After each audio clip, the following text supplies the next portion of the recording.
Alright, so I just got done welding up the 90 on the compressor housing for Frank's car. But I happen to have my turbo for the Supra here as well. That's this one here. Surprisingly, Frank's turbo is technically bigger. They flow similar, but not quite the same. I keep forgetting, I'd have to go look. I think this is an 8474 if I remember, and this is an S364 and a half. So overall, bigger compressor size, but that's not what I'm here to yap about actually. I just kind of thought it was funny. This is like one of the first things that I welded, and I was probably a year into welding, so like a year after welding school. And I had a totally different style of aluminum welding. I didn't have any aerospace experience yet, and all I really did was more aesthetic welds. So not that there's anything wrong. I'm not saying that there's anything wrong with what I did, because I'm gonna run it on my car just the way this is. I'm not gonna cut it off and redo it. But I was really proud of this weld, and I still think it looks okay or good, I guess. But I think I like the new style or how my welding has developed over the last couple years. With, you know, taking strength into consideration, and, you know, when, you know, full penetration is really important, and, you know, when it's okay to, you know, have more of an aesthetically pleasing bead. You know, you can do both, but in certain instances it is a little more challenging. But, you know, anyways, so I just wanted to, for those who follow along that are trying to learn or like to learn a little bit of the extra nitty-gritty shit, this is for you. I'd love to know what you guys think. So this is the S364, this is Frank's turbo. What do you guys think about the bead profile? Okay, they're a little more spaced out. Maybe not so shiny, but again, still look good. You know, this car makes a lot of RPM, a lot of power. Not that I ever think this would blow off, but you want this thing to be sturdy. So I definitely put more heat into it. You got notice a shinier bead, the bead profile, they're closer together. I used the same type of filler wire, the same thickness.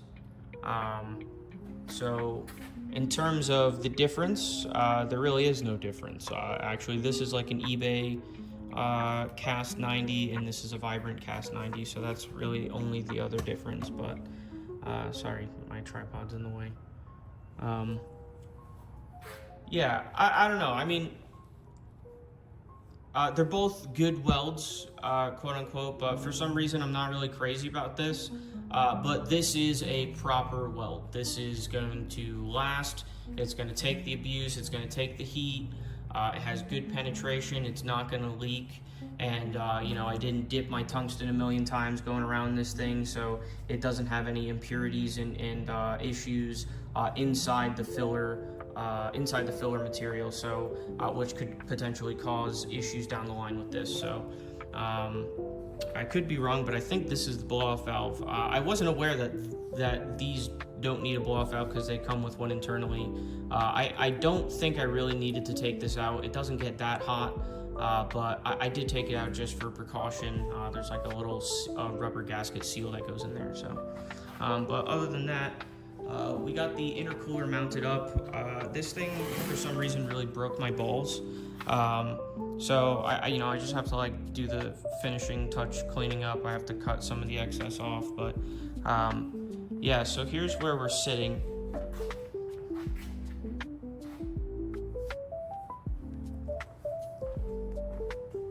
We have the intercooler angled up, but it is also nice and flat. I was originally going to have it angled up even more, but when I had it all mounted up, it really didn't look right because of how aggressive the angle was. And then with the hood, this outlet was pretty much facing towards these spark plugs. It didn't look right coming out this way. So we have a good bit of an air dam right in the sandwich of there. You can take a look through the mouth of the car. Hold on.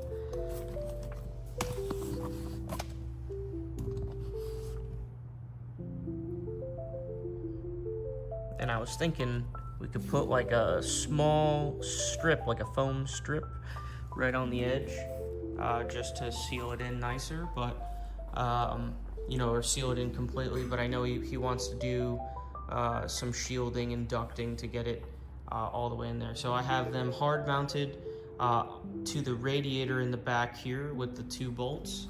And when I was saying this thing was breaking my stones, I made the intercooler, and I also welded these solid pieces onto the ends of the intercooler for studs.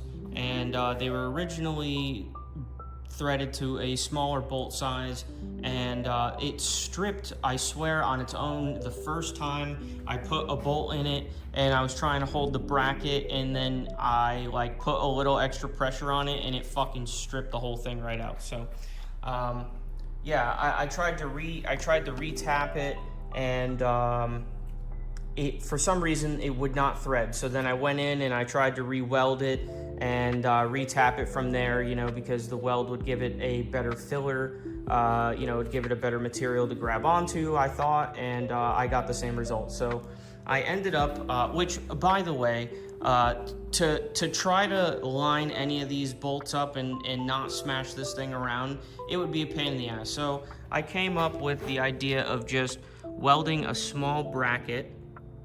If I can get the camera to focus.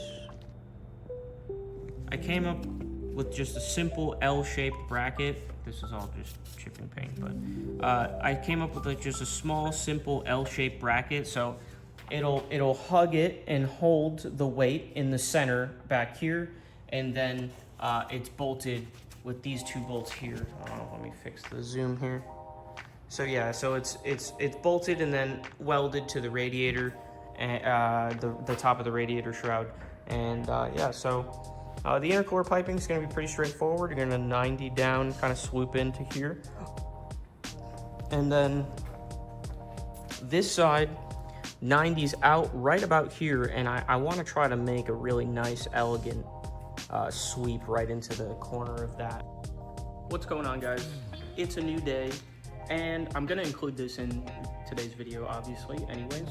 So I've been working on a couple different things because, unfortunately, I am waiting for a few minor details from Frank, but of course his wife just went into labor, so things are going to be a little backed up even further. So it is what it is, but I'm trying to make some more progress here. So I spent most of today, or yesterday I should say, I just didn't have a lot of time to record. I wanted to get in here and make the most of my day yesterday. So as you guys might have seen in the last couple clips, we got the elbow welded onto the turbo. I do need to finalize one weld on the turbo manifold, which I'm going to do tomorrow, and I will also be adding the EGT bung and the back pressure and all that stuff as well. So I'm gonna work on that tomorrow. But so for that reason, I can't really do too much here. I think what I'm gonna do for the entry on the intercooler tank, end tank here, is, you know, something kind of angled. I'm gonna cut a nice little notch in the side here, and it's gonna come out, have like the one other coupler, and just connect. So that'll be a short run. These are the actual pieces. This will fit up directly to here, and the one piece that I was mentioning is very critical, is this piece here that connects to the intake. I don't have with me the clamp for that, so I need the clamping mechanism for the throttle body so that I can weld the intercooler pipe to that. So for that reason, I don't really want to weld anything. I have it cut out, so it'll only take a couple minutes to get it finalized, and then I can weld it out. As you guys might have seen in one of the other videos as well, is we were originally planning to use this Stainless Bros oval resonator, 3-inch in diameter, and I want to say this is like 12 inches or 16 inches overall, something like that. I'd have to look it up. But no matter what way I tried to slice it, come up with this crazy elaborate bracket system I'll post a picture of right here. You know, like I said, it's a part of doing this stuff. Sometimes you'll spend hours trying to make something work just to figure out that it's not going to work anyways. It kind of sucks, but I've done it so many times at this point that it just is what it is. So we just keep it pushing. So let me try to get under there and show you guys what I ended up doing. So I also got the wastegate dumps situated. So this section here is what you guys have been seeing, but the cool part is right here. So these aren't exactly finalized. He's gonna end up putting a side skirt onto here, and then we'll have to just extend these out a little bit and maybe put like a finishing piece on it. So for now, they look like this.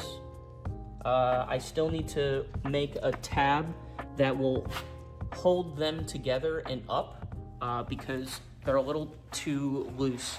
When you make stuff like this, you really need to brace them so that the rapid heat cycling doesn't break the tubes. I'll also post a picture somewhere like right here. They're very long. So again, that's the other reason why I'm going to design a brace that bolts the two together. So obviously you'll be able to put the pipes on in their own fashion, but what I'm gonna do is make a small piece that braces them both together, that holds them just to reduce some of the vibrations and give it some more rigidity, obviously, because you know this will be able to move just a little bit. So yeah, we're gonna do that, and then let me get under here. My light is dead. Actually, just kidding, no it's not. I have another one. Get down there and show you guys what we're working with now. So I have a majority of the exhaust cut out, lined up where it needs to go. The one other thing that I'm waiting on, I did get word that Frank's muffler finally came in. As I said before, it like came, got messed up in customs, they had to send it back, didn't have the right paperwork, whatever it is, but whatever, it came, it left, it came back, and now we're back and Frank has it. So other than the muffler and the throttle body piece, it's really the only kind of things holding me up right now. But so this week, we're gonna work on finalizing everything so Frank can come pick this up and we can work on the next project. So here we are. You can see here, I don't want to put too much light. Here is my elaborate bracket system that I made. This was originally going to hold up the oval muffler, which obviously is not going to hold up the oval muffler anymore. So I'm gonna move you guys down a little more. Oh, that's gross. Okay, so yeah, I got a bunch of my coolant oil shit all over this, so I need to do something about that. But I had to actually change up this entire section. I originally had this a little bit longer to kind of get away from this, which now that I'm looking seems to be touching a little bit, but it's okay because it's zipped up. It's zip tied. So yeah, anyways, here we are. This is where we need to be, right here. So I ended up shortening this so that I could fit the flex section on, which wasn't on before. And like I said, we had to switch to this oval stuff, or this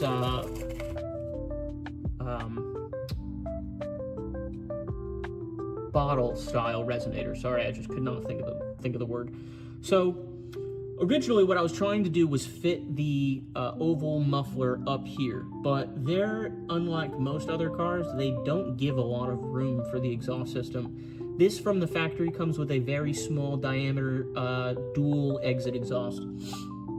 So when you're trying to fit something like this, which is just 3 inches, honestly not that large, there's just nowhere to really put it. I like to try to keep stuff above the frame rail so that if you were on the side of the car, you know, you wouldn't see any of the exhaust, or if anything, you'd just see like the bottom of the curvature. You know, not that he's driving this around slammed, but you know, the roads around here aren't great. There's a lot of, you know, variations and pulling in and out of the place. So you just, for looks and overall user experience, nobody wants to buy a custom exhaust and then the shit scrapes and rattles on everything. So anyways, I am going to try to make some of this bracket work. As you can see, the top part has a little bit of a grasp on it, so I'm gonna weld a tack here and then something along the side here just to hold this in place.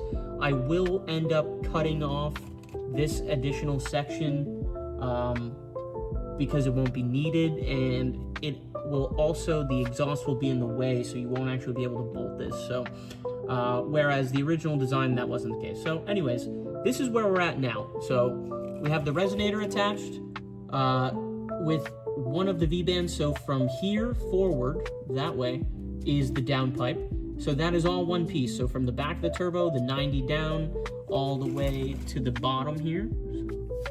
Comes down, reduces from 3.5 inch to 3 inch right here. 3 inch flex bellow, so this doesn't have that wire mesh shit on the inside. It looks like a solid piece, which goes to the 3 inch coupler, which then goes to the resonator, which will then go all the way back. As you can see, I do have some room up here, but this is all drive shaft room, and there's not a lot of extra space, and there's no drive shaft installed in this, so I'm trying to keep enough room to not get in that way, or whatever the case is. So we're gonna take this exhaust all the way back. The only other tricky part you might be able to see a little bit here is this section right here that I'm lighting up. I have to, oh my Jesus, I have to get the 3 inch piece from about here, mount off this hanger, and kind of just through this lower control arm pocket to this bracket that holds the 8.8 rear end.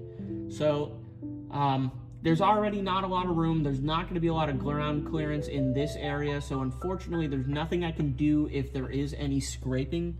But like I said, I'm going to keep it tucked up to this area, and then probably come around right here where it gives us just a little bit more room clearance, and then we'll go right in between the lower control arm and in between the gas tank and the strut, and it'll come right out to the muffler. So that is about that. I don't know if I can get the camera low enough, so I might have to mess up the angle, but I want to show you guys how the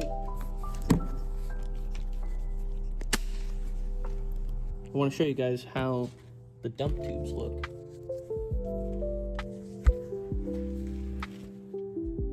So that is the dump tube.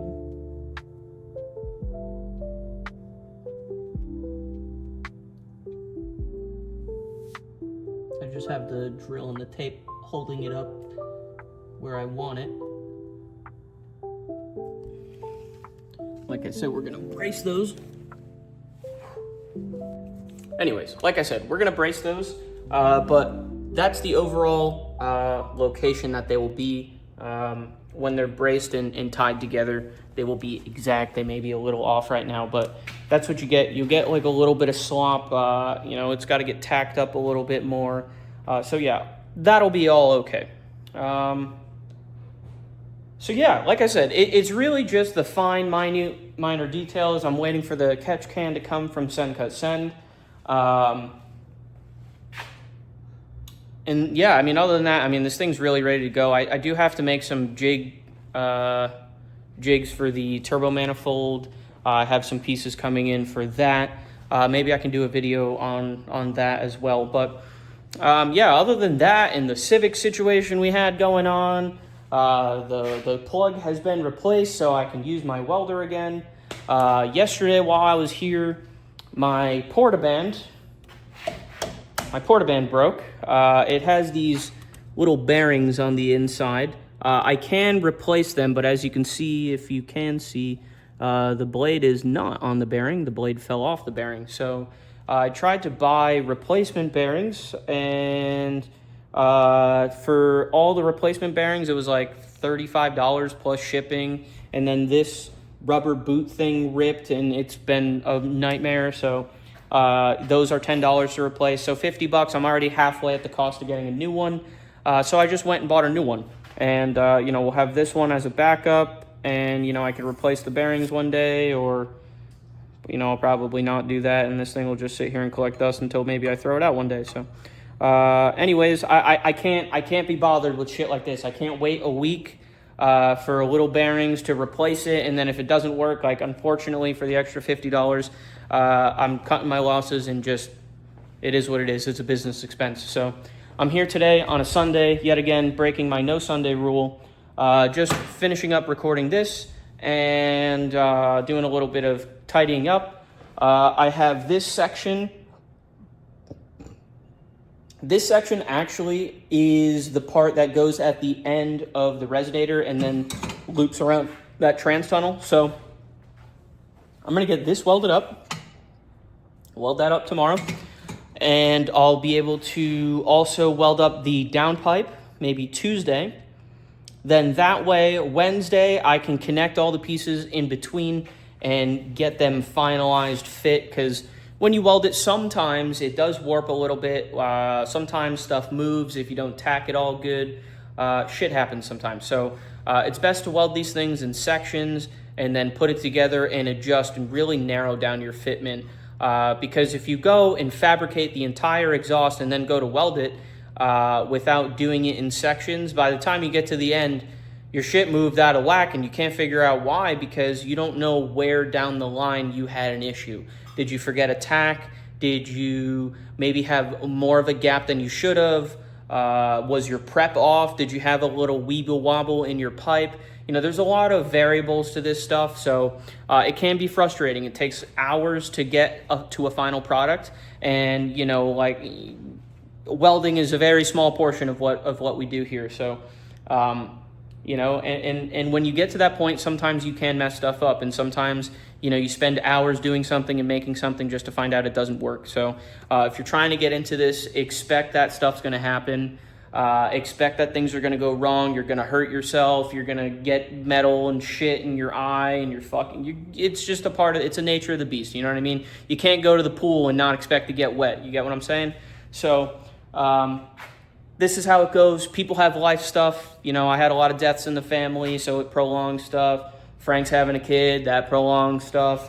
You think you get all the right parts ordered, you're missing some stuff, you got to order it. Unfortunately, this is the nature of the beast with this stuff. It's custom fabrication, it's custom work, but at the end of the day, you're going to get something that fits, you're going to like it, it's going to be one-off. When you pull your car up to the car meet, it's not going to be, I have this off the shelf car, part that 7 other cars at the show have, or whatever the case is. So it's nice to have a little chip on your shoulder, know something that was made custom tailored for you, your expectations, your wants, and fulfills your needs. So, got the intercooler mounted up. We're good there. We have solid progress. We just need to tie it all in and get this series finished up so we can work on Mike's Supra. After Mike's Supra, I'm going to leave it up to you guys. I definitely will be bringing the Supra back. I'll be bringing my Supra here so that I can do the engine bay, get the engine back in. Maybe I have to make my own wiring harness. I'm hoping I don't have to. But yeah, we're going to get that thing back together because I need that car out ASAP. Maybe before the end of this year, we'll see, so that over the winter I can, fine-tune, dial some stuff in, and next year we can come out swinging. Obviously, you guys also probably know about some of the Civic happenings, so I'm trying to not congeal this video. This is a RX7 based video, but just as a general update so that you guys know what to expect and know what's coming. If you guys have FA5 Civic people that like this kind of content, send them my way. We'll have some FA5 content coming.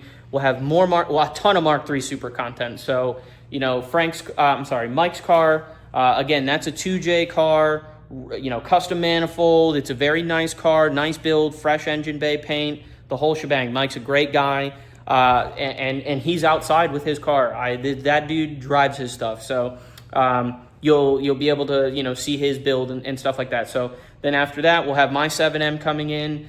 I do have some parts that I wanted to make for the Supra that I haven't been able to do, so we'll see if I can make some of those happen. But yeah, there's a lot of stuff happening. There's a lot of stuff in the works. I still do work my day job. Unfortunately, I can't do anything about that at this point in time. I kind of have to ride it out, and I'm thankful for you guys for giving me the opportunity to be able to do this stuff and juggle it, and everyone's cool. The J-pipe orders have been great. You know, the Subaru community has been very nice so far, so thank you guys for all the support. Thank you guys for following along. If you could share this video with one person, or at least just like it, I'd really appreciate it. I had some great growth over the last month on the YouTube channel, and some great growth in the business. So I had my week vacation. It was nice to unplug, and I'm just glad to be back to it. Things are very chaotic, but you know, I asked for this, so I am happy with the direction of things are going. But you know, I gotta lock in, you know, even more and hunker down. I really want to try to walk into next year with no major projects. But I can't believe it. It's June 1st, and you know, we're halfway through this year. I am officially 1 year at the shop. You know, maybe I should do like a 1 year video. The shop looks very different. Obviously, it's fucking chaotic, but you know, when I moved in here, man, I literally didn't have anything. You know, I had my welding bench that I brought from my house. This thing was sitting on this wood stool in that corner, and I was flattening jobs on that flattening bench on a stool. I had nothing in here. I didn't have a bandsaw. I've been using this plastic table for 4 years. I mean, I do a lot with very minimal tooling, so I'm not saying I'm proud of that. I am proud of it, but you know, I could have better tooling to get me further. But you know, we need a bigger shop. There's things that I'm learning to enjoy the process.